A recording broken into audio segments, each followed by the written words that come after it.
Welcome to Birth to Boardroom. I'm Natalie, and today we're celebrating women who don't wait for permission, don't wait for rescue, and don't wait for someone else to save the day. Because this show is all about women who step into their power and lead with purpose. Before we begin, I want to introduce you to the incredible woman who is behind this movement, and her name is your host, Deb Kowalski. Deb has helped brands stand out, and now she's helping women do the same.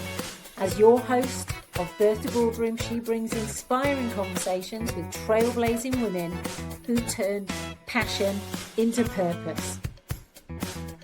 Deb has helped brands stand out, and now she's helping women to do the same. As your host of Birth to Boardroom, she brings inspiring conversations with trailblazing women who've turned passion into purpose and are changing the game from starter to success. Before we get going, I also want to introduce myself.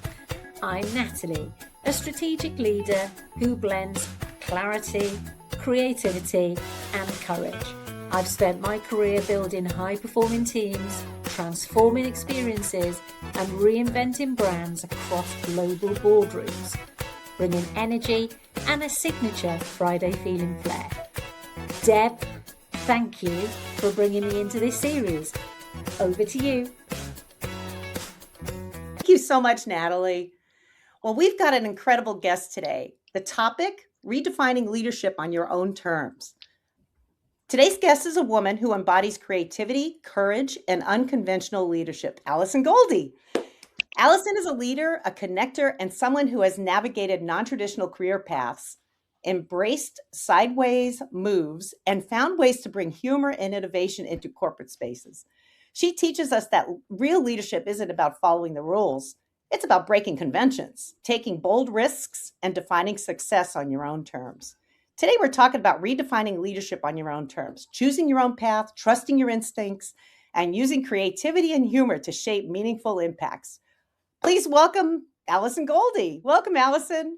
Hey, lovely to be here. Thank you for inviting me, ladies. This is awesome. Oh, we're so happy to have you with us. Alison, let's start by letting our listeners get to know you. Can you share a bit about your journey and the moments that shaped your approach to leadership? Yes, sure. So I started out my career as a secondary school teacher. And so clearly that had been the plan. Yeah. So that was what I had studied my degree course in and done a postgrad in. And then I ended up at a secondary school teaching English and drama. Sadly for me, it wasn't my vocation. And that became crystal clear to me, thankfully not to the children I was teaching. I think I did a good enough job with that. But it came clear to me that it wasn't the career that I was wanting to follow. So I think that was the sort of first indication to me that what you think is going to be the way you're going to go is not always the way you're going to go. And so I used the benefit of the school holiday break in the summer after my third year of teaching to apply for random jobs. And I literally did just that, just applied for random jobs. And I found myself through all of that suddenly in the IT industry. Who knew? And I had no background in that. So I literally thought at the time when they were describing the role to me, the two key things that stuck out for me were they were going to double my salary and give me a company car. Okay. Win-win. So win-win, right? So I think you're beginning to get a little bit of insight into how my career path first veered to the left, yeah? And so really from that, just taking that initial gamble at quite a young age, because I was only probably about 23, 24 at that point. So moving from a very traditional, safe career, vocational career, to just jumping into the IT industry, which in the 80s was very much in its infancy and was very male dominated. And the rest, as they say, is kind of history, because everything I've done since then has kind of followed that path a little bit, where I haven't overthought it. I've taken opportunity when it's been, and I have adapted and I've taken the chance. And it has worked out so far. Absolutely. Taking that risk. Taking that risk. Yeah. So This is so cool because your story reflects what so many women experience when they choose to step off that traditional path, right? And Yeah. lead in a way that feels authentic. So let's start right from there. Leadership often comes with an unspoken script. You've taken a different approach, leading with creativity, humor, and authenticity. What does leading on your own terms mean to you, and how did you arrive there? So that's a really interesting question. And it's funny how you don't think about things in depth while you're living it. And actually, this podcast has given me an opportunity to properly consider my journey and why I am where I am and how that took me from one spot to the next. So, in terms of my leadership style and how that developed, I think that I had very early on in my career, I had very good examples of leadership and I had very bad examples of leadership. But the one overriding element for me, particularly with the move into the IT industry, was I was nearly always the only woman in the room, unless you talk about the receptionist or the lady that came in to do the tea, right? But generally speaking, I was the only woman in the room. And so for me, I was never part of the standard situation anyway. So it didn't feel odd for me that I would develop my own way forward because I looked around me and nobody looked like me and nobody thought like me. I learned quite quickly that I had very different ways of doing things, but were very successful. And a lot of that, we're going to use this word a lot. And the more I think about myself now, my journey, me reflected back to myself from other people telling me what they think about me and so forth. Authenticity is 100% the bedrock of that. So it's just always being yourself, always being true to yourself. And whatever you do and say and think and the way you deal with people should be very much from a place of truth and honesty and caring. And actually caring what matters to them as much as what matters to you. And I didn't see much evidence of that around me, but I saw the impact that it had when I operated in that way with clients, colleagues, etc. My learning was almost from seeing what wasn't working with other people, but having the benefit of being that individual in the room most of the time anyway. So it wasn't unusual that I would take my own route, I think. Yeah. And, it's interesting because the tech space still very much is that way. It's still very male predominant. Although there's a lot more 100%. women coming in, it's still. Interesting point, Deb, though. I'll tell you something. We will probably reference this, but I am now in my 60s, so I have been around the block a few times. Only just. Come on. Only just. So anyway, so I think that the interesting thing that I have seen in my career is when I started in my 20s, there were hardly any women. And then during my late 30s and 40s, started to see a great deal more female representation in the IT industry at different levels and in different roles, because there had been women in the IT industry, but they had been very much pigeonholed into certain types of role. But I was beginning to see them in my world, and I wasn't the only woman in the room, and so on and so forth. And there was now leadership arising as well, with female leadership sort of becoming more normal. However, what I am seeing now is as we go through the life cycle, as I get into my latter years in my career, the number of women seems to decrease again. And that seems to happen in their 30s, 40s. Yeah. So we lose them. In the IT industry, we seem to lose them.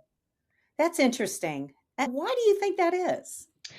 I think because much as we have a lot of support now as women in the industry that allows us the freedom to have our families and have that work-life balance and so on and so forth, the reality is that the career path is still vertical. It is still male-dominated because it works for more often for men in that situation. And women will often choose to take the time to be with their family rather than fight their way through up the ladder, so to speak. Yeah. It takes a strong woman to be in the tech space. I think so, yeah. I think so. It's not a natural habitat. Not to pat all three of us on the back, but 100%. There's a very specific crowd. Yeah, it takes shoulder pads.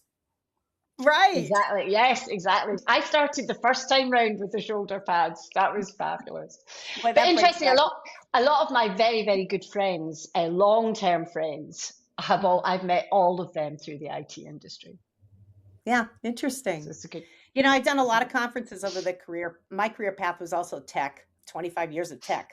And so many of the conferences I attended were 90% male, predominantly Yeah, male 100%. attendees, 100%. which I found so interesting. I mean, you Yeah, see this salt and pepper, a little bit scattered, few little females here and there, and they were there, but very few. very few, very Very few. interesting. Yeah. Allison, let's talk about non-traditional career moves, since that's the direction we're going here with this conversation. You've said yes to sideways moves that didn't Mhm. always look like promotions on paper, but ended up being pivotal. Can you share a story of a sideways move that reshaped your career or perspective? Certainly can. I mean, there have been so many, but I think that the one that I'm going to talk about just now is one that probably had the most wide ranging and wide reaching impact for me. And that was at a point where I was suddenly and really out of the blue asked to take on a very senior leadership role within an account that was one, not in my sector. I'm not going to share too much about what the account was because that people could join the dots with that. But it wasn't in my sector. My sector had traditionally always been public sector. This was the absolute opposite of that. So it was in a totally different sector, industry from where I was used to operating. It was in a different geography. So as you probably gathered from my accent, I'm based in Scotland, specifically Glasgow. And this client was in London and massively London based. It wasn't an option that we did anything from Scotland. I had to be on site in London. It was a multi-million-pound contract and it was in deep trouble. It was seriously terminal at that point. They thought we were going to be out of that particular client if we didn't fix the problem. So I was asked to take over the program management or program leadership of that for that client and was quite dismayed, really. There was not one single thing that I could see in this role that I had any real experience of or why they were asking me. To this day, I still don't know why they asked me. I mean, I think it may have been desperation that they, that they asked a Glaswegian who specialised in the public sector to come to London and do this role. However, I accepted again, just on the whole way that I have through my career. I just thought, what's the worst that can happen? Yeah. Right. You And leave yourself open for it opportunity, was right? 100%. And to be honest, it's so interesting. It keeps you active, it keeps you alive. It was a different industry. I was going to have to learn a whole load of new acronyms that I hadn't used before. And I just felt, what the hell? What the hell? Let me just go and do this and see what happens, right? I was also quite excited about the opportunity of working in London. So there were pluses for me too. So in any case, long story short, took on the role. We spent most weeks in London, Monday to Thursday, because it was required, and probably learned some of my hardest management and leadership lessons in that role because we were talking about a very young team in terms of our team on the ground and some seriously challenging stakeholders and a big multi-million ticket price at the end of it all. So there was a serious money financial in the mix that was highly visible to everybody. So for me, it was just another opportunity to, hey, learn something new and try out a different role in a different city, in a different industry. And it worked out brilliantly. I was there for 4 years. Wow. So, and we moved it to an extraordinarily successful engagement. It went from terminal to vibrant in about Fantastic. 6 months. Yeah, it was good. I learned so much about me, about my leadership style, about just how to manage difficult people and how to bring on talent in younger people. In many ways, it was life changing. It was a great experience. Wow. And Deb, you know that Alison and I have worked together, not necessarily on the same projects, but I remember you taking on that project and it was a big role. And you say, to this day, I'm still not sure why they chose me. I know why they chose you because you had an empathetic leadership style. So you talked about having a young team that you were not just managing, you were leading, you were energizing, you were motivating, because it was a tough gig, it was a tough Oh, project. And you needed people that were going to follow you, not just be told what to do. You needed people that would follow you, fall in love with you, and absolutely do anything for you because they wanted to, because they respected your leadership. That's why they came to you, and that's why you were there for There it 4 is. years. Boom. There it is. there it is. So there you go. So You're yeah. very humble, Alison. She's so humble. She's so Yes. humble. It's incredibly, I just remember myself that you heard internally how difficult a program that was. And the turnaround that you achieved was nothing short of phenomenal. Yes. It was good. So I'm still very hats off. proud of it. Still very Hats proud off of to it. you for Yes, doing that. congratulations. That's fantastic. In a 4-year run. Yeah. Unheard of. Yeah. Incredible. It's good. Incredible. Very good. So, Alison, we've come to a part in the show which Deb and I find incredibly dear to our hearts, I would say. And it's about the love note to yourself. So, before the show, we asked you to prepare a love note to your former self. We would love to hear from you at this point if you could speak to the woman who was hesitant to take non-traditional paths or embrace unconventional, and it could be unconditional as well, to be fair, leadership. What would you tell her? We'd love to hear that. So yes, this is an interesting task to be given, and I enjoy doing it. It's a very short note because I don't like to mess around. So I thought about it deeply before I wrote it down, and I actually have it written out in case I forgot it. But the main thing that I always say of myself now, but obviously would have said to my younger self, my former self, is that I have always been really proud of her. So proud of her. Even when she made ridiculous mistakes. And trust me, there have been, that's a whole other podcast, right? So ridiculous. Maybe we should do a podcast on that. Yes. Honestly, that is a whole other podcast. Ridiculous mistakes and crazy decisions. But I have always been proud of myself because I always managed to find a way through. But I fought through, or my former self, she fought through, learned from those mistakes, learned from those experiences, and made the most of what life gave her. And the one thing that I am probably prouder of her than anything else was she never wasted time comparing herself to other people. That's stunning, Alison. And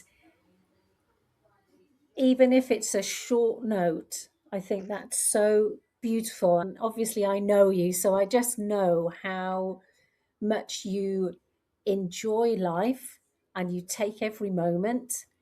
And I can visualize your journey from those heady days of being a teacher, stepping off the brink and going into the world of IT. And then you've stayed. And throughout all of that, then you've thrown yourself into unfamiliar territories, geographies, industries, and you've still gone for it, and you've done it with humor, right? One of the things I love about you, Alison, is you have a joyfulness and your sense of humor is brilliant. I love it. And I think that can see anybody through. Yeah. Gorgeous. I agree with you, Natalie. It's all in the attitude, and you've got to have a good sense of humor. Yeah. I agree. I think so. Yeah, 100%. And I think it's a gift. I feel sad for people who aren't blessed with it. Yeah, because they struggle. They struggle, I think. So yeah, beautifully done. Beautifully done. I love that. What a beautiful love note. How did you find it, Alison? Was it like, it's tricky, right? Because we've already said you're a very humble person, but you're also proud of yourself, which I think is just so lovely. Yeah. And I think that is what I hadn't thought before. But when I was thinking about it, I've always been proud of what I've done. I've always been proud of my young, crazy self. I've never, ever beaten myself up about things because I've watched other people do that. I mean, it seems pointless. And to be honest, you are just a sum of the experiences that you've had. And trust me, I would not be this person had it not been for all the craziness and fabulous experiences that I've had and the brilliant friends that I've still had over the course of that life, and family. Great family too. Yeah. So, moving on from the love note, talking about humor and creativity in leadership. It's a nice segue. So, corporate culture can be rigid, believe it or not. Mm. How have you used your humor and creativity to influence change and connect with people in these spaces?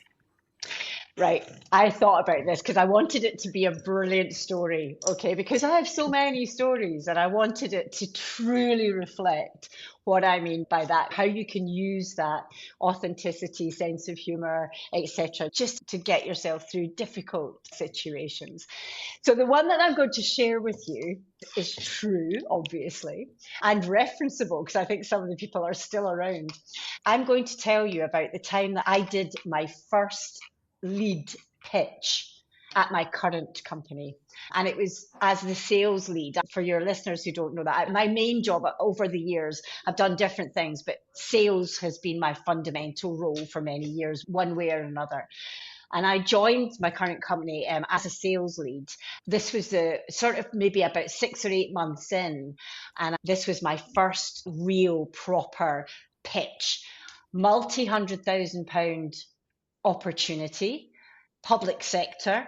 And it would have been a game changer for us to win it because we were still finding our way in local public sector in Scotland, which is one of the reasons I had been taken on, was to try and sort of kickstart that. So I was in a room, I was prepping with the team, most of whom were senior to me and all of whom were men. And many of them not Scottish. And there is a very good reason why I bring that up, as it's very pertinent to what happened next. So I knew how nervous they were about me leading this pitch. I mean, ladies, what can I tell you, right? They were clearly nervous. They were clearly unsure. And they weren't hiding it. Do you know what I mean? I mean, it was clear that they were nervous, to the point that they were trying to script me into what I was going to do and what I was going to say. Now, that never works for me. I'm not a script person, right? And anyone who tries to script me will always come off worst from that one. So in any case, they were scripting me. I was going along with it. But in my head, I'm thinking, I'm not going to be saying any of that, right? When we get in that room and we're face to face with the panel that we're going to have to pitch for this piece of work to, and I truly know that we are the best possible people to do this work. And I just want them to get that. I want them to understand that. And I was thinking, normally, most of these pitches are done by what I affectionately know as jangly men, right? So men who come in and do all this and they're a bit watch and bang on, they're all jangly, you know, and they come in and they always talk about their trip up from Heathrow because they're never Scottish, right? They're never Scottish.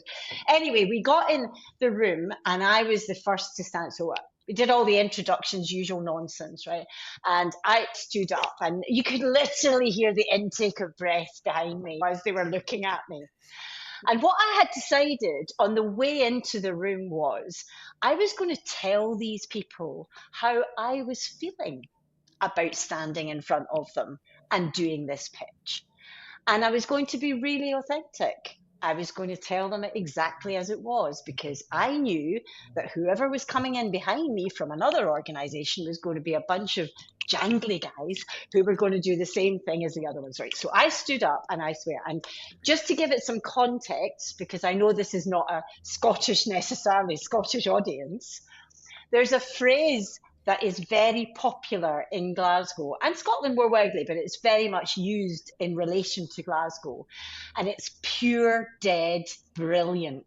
Okay. And what it means is absolutely fantastic. Brilliant, best, top notch, best it can be. Okay. Pure, dead, brilliant. So I stood up and I kind of looked around at my quaking men companions and I said, well, I'm standing here in front of you today My mouth is dry. My stomach is churning. And all I want to say is, we are pure dead brilliant. Give us the job. Now, I obviously went on and did much more polished, proper presentation after that, but the room fell about laughing. Everybody ice broken, left, right, and centre. Everybody having an absolute ball. Final part of that story, one of the guys who was the senior guy in the room, phoned me after they'd done all their machinations about who was getting the deal, phoned me and he said, "Hello, Alison." He went, "I just wanted to tell you that you are pure dead brilliant and we're giving you the job."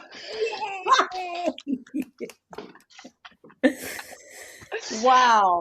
And did I learn in that moment authenticity? Yeah. And belief in what you're telling them, because I truly did believe that we were pure dead brilliant, and we did do a brilliant job. It was a fantastic piece of work, but those two things have carried me through. My goodness. That's self-confidence right there. Or nervousness beyond. Do you know what it also is, Your Deb? nervous energy, though, Alison, is what drove you. No, seriously, it was that sometimes I feel like that nervous energy is a good thing. Yeah. 100%. I embrace it. But the other thing is knowing your audience. That would not have worked in London. No. Right? For example. Yeah. Just saying. No.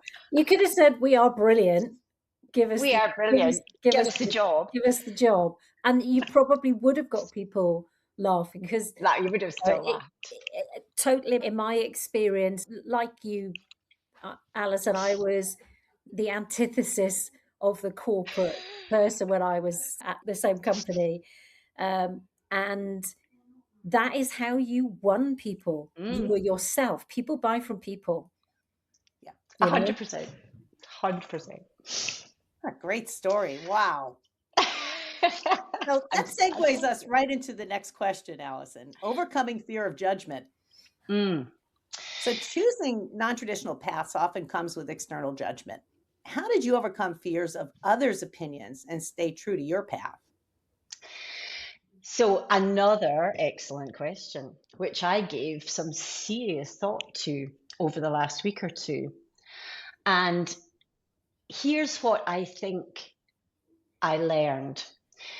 People judge me based on their point of view. So whatever judgment they make of me, it's to do with how they feel about what I do or how I do it or the way I approach it or whatever. And I am never, ever going to be able to do things in a way that everybody thinks is fabulous. And again, I come back to my point about that, almost that brutal introduction to the IT industry of being the only woman in the room. I am used to people not thinking necessarily that I'm doing the best thing or being the greatest person or whatever, or certainly judging me right from the minute I walk in a room. I just decided that it isn't to do with me. It's 100% to do with them. Yeah. And I couldn't do anything that would change their mind. The only thing I can do, stay true to myself, be really brutally honest as far as you can be, and just stay authentic. And if they like you and judge you positively or negatively, kind of their problem. Amazing attitude. That's carried you forward, hasn't it, Alison? It has, as you are well aware. You live and learn through these experiences, don't you? You do. It's all not only in your career, but also in just your personal life. In life. Yeah, life experiences that carry you through. Yeah. And I don't look at any of those life experiences as what we call mistakes. I really believe mistakes happen for a reason. You know what I'm saying? They're learnings. Oh, I agree. I agree 100%. entirely. I agree entirely. And I think also, and this is probably a bit of a more of a personal reason, I came to this. I didn't start when I was in my 20s. Of course, I was affected by what people thought or the judgments that came my way. But I still remember watching my own mother, who suffered terribly in the world of worrying about what other people thought, and really crippled herself with that in terms of her ability to do anything without worrying about it. And I think having seen that in real life up close, I remember, and my sister's the same, we just think, nah, who cares, Not right? doing it. Not doing it. Which led me to do some really crazy stuff when I was younger, but let's not go there. Just to prove I didn't care. Man, I want to hear it now. I want to hear one of these stories. We're gonna warm you up during the break, and you're gonna have to tell us those. Well, I mean, obviously, I know some of those stories, but my lips are sealed. Your lips are sealed. Inquiring minds would like to know. Yeah. Please DM Deb later. I will Okay. DM Deb All later. right. Fair enough. So we are going into the mid-show break. Okay, everyone, let's take a moment together. We're at the halfway point, so whatever you are right now, pause. Take a breath in. And remember, you have the power to create change, to influence the world around you, and to lead with humility, empathy, and intention. This is your reminder to straighten that crown, girlfriend, because you've absolutely got this. Feeling a little more grounded, a little more lifted. Good, because we've only just got started. Back to you, Deb. Thank you, Natalie. That was so refreshing. I just love taking that time and just chilling out for a few minutes before we jump back into the program. Alison, This has been such a great episode. We're really enjoying talking with you. It's just been terrific. So I'm glad. Let me ask you, this is all about resilience in the face of uncertainty. Non-traditional paths come with uncertainty, as we all know. How have you cultivated resilience when the outcome wasn't clear or the path forward was unconventional? So again, I think I have been very fortunate in that I have always been quite a resilient person. I think my parents, that was kind of demanded of us when we were younger growing up. We were expected to crack on, get on with stuff, don't make a fuss. And I think that isn't such a bad lesson to learn when you're younger. And the other side of that is that I am generally and genuinely a very positive person.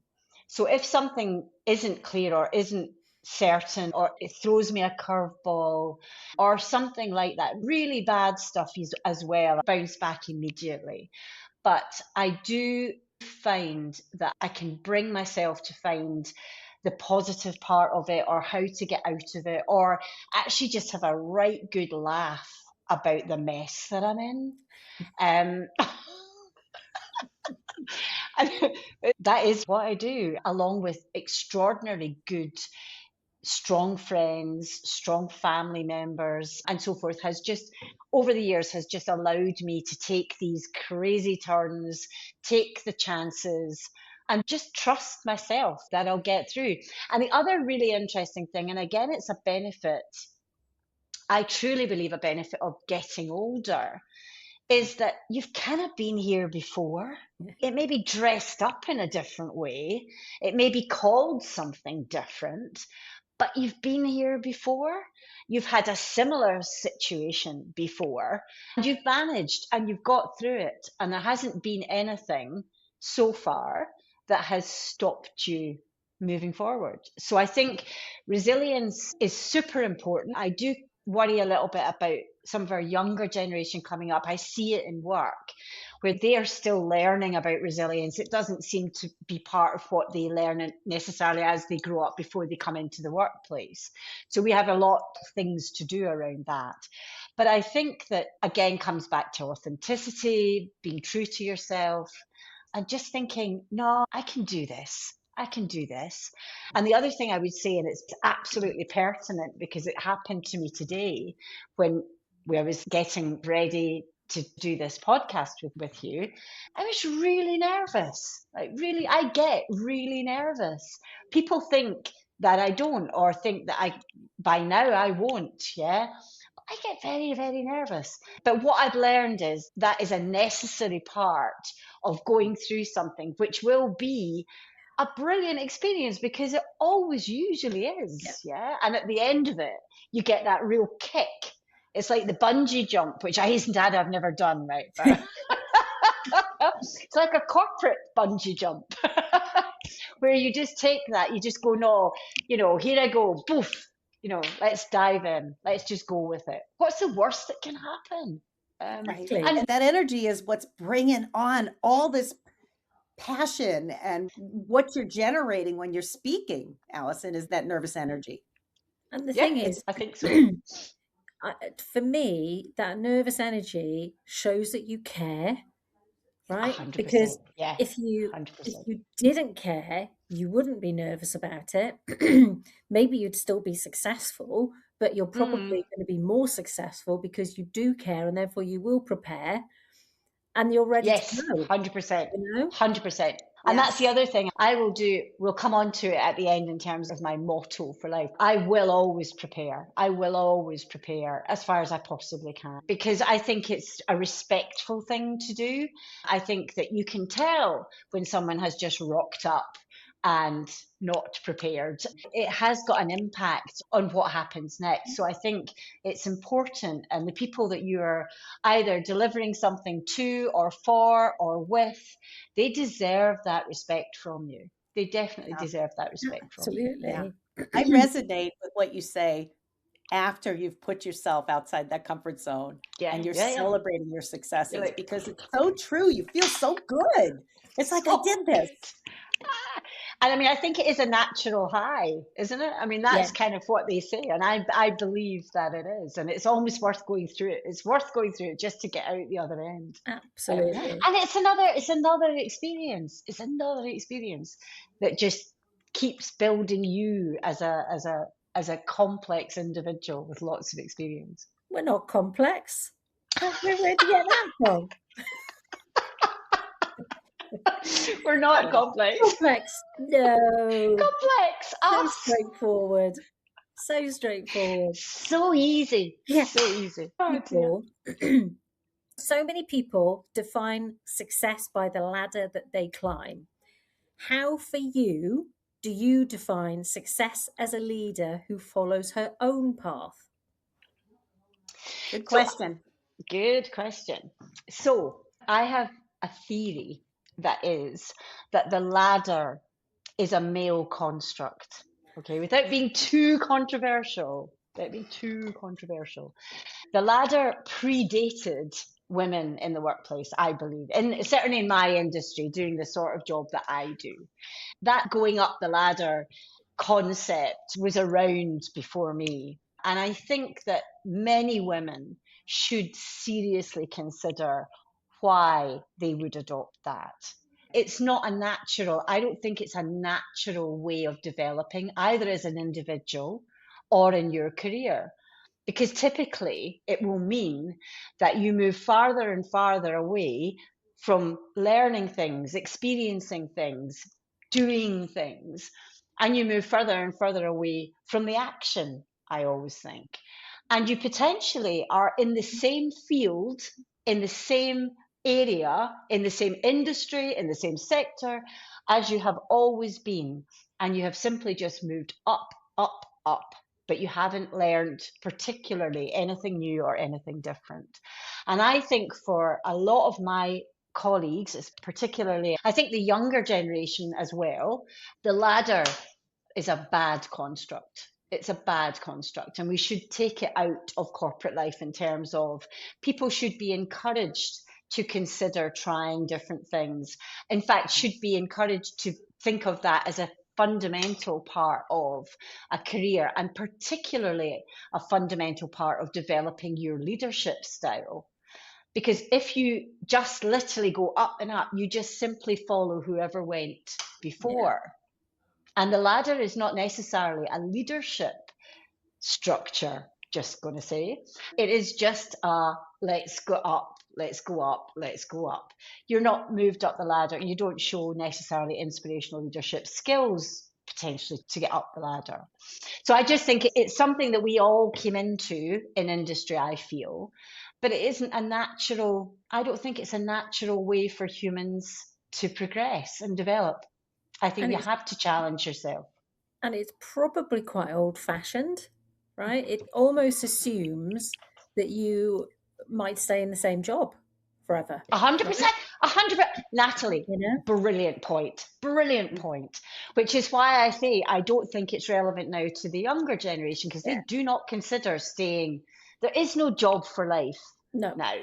There is no job for life. And thank God, because that was quite a restricting environment at the best of times. Yeah. And that is probably why women found it so unattractive to fight their way into it. But I would say it's a construct that has probably had its time. It needs to be burnt. If it's a wooden ladder, put it on the fire. Put it on the fire. Yeah, let's blow the whole thing up. It's just so not be bothered.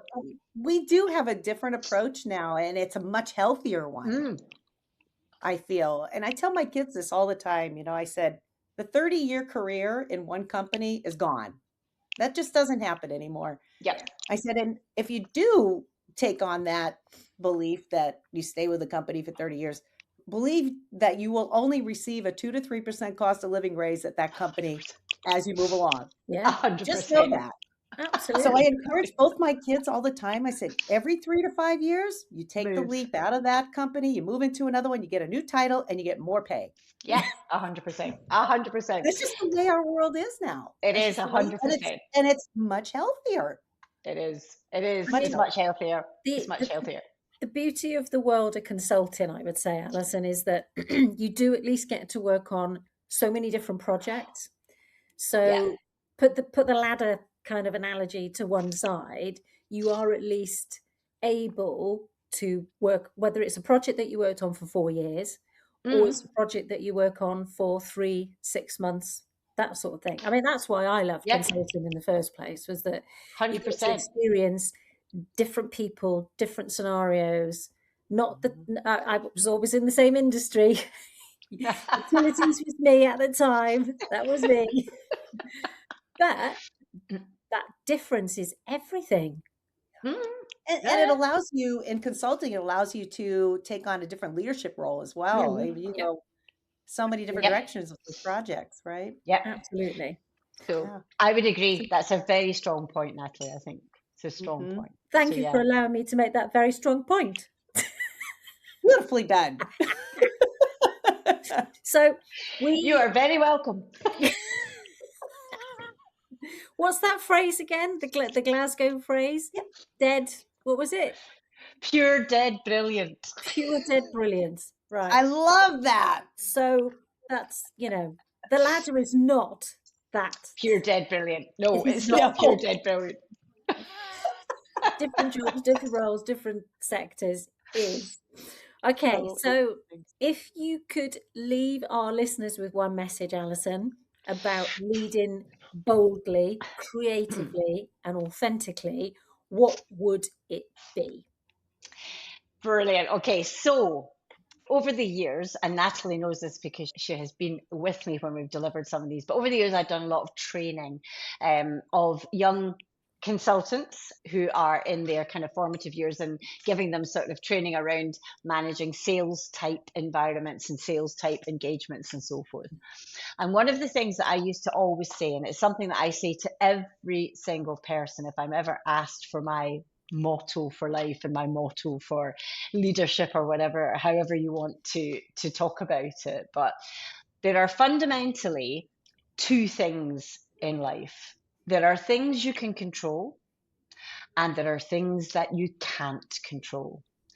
And you would be mad not to control the things that you can and to completely ignore the things that you can't. And that is 100% how I live my life. I think I cannot control that. so I cannot worry about it. It's like back to your previous question to me about judgment. I cannot control how they think of me, but I can control how I am. So authentic, truthful, honest, open. And that for me is what I can control. And the rest of it is stuff I can't control. And we spend so much of our lives worrying about the stuff we can't control. We do, So don't true. we? It can be all consuming and you actually can't do anything about it. There's Yes. nothing you can do about it. And if you seriously think about that on every different, difficult, or whatever situation you find yourself in, and you think to yourself, can I control this? Or can I not control this? End it there. If you can't control it, crack on with the stuff you can. Absolutely. Absolutely. That's a great message to take away to our listeners. Boy, you're not kidding. That was really good. And then was it pure dead brilliant? It was pure dead brilliant. And you know that we love music on our show. And oh, of course. Yeah. If we could play a song right now that represents your journey, what would it be and why? So it would be Things Can Only Get Better by Boardroom. And there's actually quite a sad reason for this, a brilliant reason and a sad reason for this song. So this song came to my awareness just not long after my dad passed away. I love my dad dearly, and he died when he was only 59 and I was 29. And I really, really struggled with his death. I mean, to this day, I still miss him, right? But this song suddenly sort of appeared, and it was almost like a message. One of the lyrics is it can't see the wood for the trees. And it's about being an angel. It's almost like someone looking after you and saying things can only get better. And it felt like it was just the timing of it was quite emotional. It just felt like it was, a message or something. And not to overplay it, because it's also a banging tune. Right? It's a banging tune. So I'm so glad that my message came in a banging tune. It would have been horrendous if it had been quite a morbid tune, right? So it was a brilliant tune. But the thing about it is that message about things can only get better is just such a brilliant sort of rule for life, yeah? Things can only get better. And even better if it's a banging tune. And that Boardroom song has buoyed me up on many, many a moment when I've felt like, oh, dear me, this is not going to get better. Or it better get better, or we're all in trouble. It's such a brilliant song. The message is just gorgeous. And then, as you say, it's a banging track, which is why I have it on vinyl, OFS. I'd be disappointed if you didn't. And if we could play it, we would play it. But oh my goodness, it was so fun listening to it, though. The three of us before the show. Yeah, it got me. I'm sure it got you two pumped up too. It's like it's such a good song. You cannot possibly feel down after listening to it. You really can't. 100%. You really can't. We'll put it on again once we're done on the recording. We'll put it on again. It's one for dancing on your own, dancing when no one can see you. It's one of those. It's a great song. Fantastic choice. Thanks. Thank you very much for that, Alison. We can't thank you enough for your honesty, your insight, and the way you lead with such heart. This conversation truly matters. And Natalie, thank you again for guiding us with such care through the episode. This has just been such a good episode. I've really enjoyed it. Really enjoyed it. So did I. Thank you, ladies, so much for inviting me. It's amazing. I mean, I got to have a bestie on the show. It's fantastic. And I do apologise to those of you who are finding the Scottish accent difficult. You speak eloquently. We can very clear. We completely understand you. And I don't, maybe it's though too, Alison, I've got family that's Scottish, so I'm used to hearing that accent. Yeah. You do. Yeah. Excellent. Yeah. Good absolutely choice. Yeah. Oh, absolutely good choice. No doubt. 100%. I can't take the credit for it though. My daughter, I have to give my daughter that credit. She chose her husband. Fair enough. Good stuff. Amazing. Thank you. Thank you so much, Alison. What an incredible conversation, a powerful reminder of what happens when women step into their voice, their influence and their full potential. Every woman listening today carries that same strength within her. To our listeners, thank you for joining us for another episode of Birth to Boardroom. Keep rising, keep leading, and keep showing the world what's possible when women back themselves. And before you go, share this episode and invite others into our global community of empowered women. Don't forget to visit www.birthtoboardroom.com and join the movement.